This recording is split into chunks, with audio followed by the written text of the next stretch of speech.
এই চাকৰিত মই মাথা নামাৰো আৰু চাকৰি নাপালেও নাই, একো কথা নাই। আমি দুয়োটাই গাহৰি পুহিম, তুমি কচু কাটিবা, মই দানা বনাম, কিমান ধুনীয়া এটা বিন্দাছ লাইফ নহয় জানো? হা, দুয়োটাই একেলগে থাকিম আৰু এনেদৰে আমি গাহৰি পুহি পুহি পইচা ঘটিম। আৰু ইয়াতকৈ কিবা শান্তি লাগে নেকি? নালাগে। না বেলেগৰ কথা শুনিম, না কিবা কৰিম, বিন্দাছ ঘৰতে থাকিম, দানা চানা বনাম, তুমি আকৌ কচু কাটি দিবা, কি বিন্দাছ লাইফ। অ' মাই গড, মই ভাবি ভাবি মানে একদম মানে ইমানেই ভাল লাগিছে ভাবি, মানে কেনেকৈ আপোনালোকক জনাম।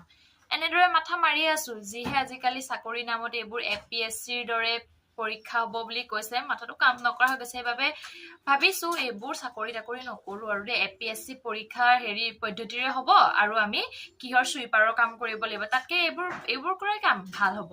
গাহৰি পুহি কচু কাটিম, দানা বনাম, এইবোৰতে বিন্দাছ বহুত টকা লাভ, মানে বহুত টকা পাম আৰু তেনেকে। আৰু এইবোৰত মই মাথা নামাৰো। Bye bye.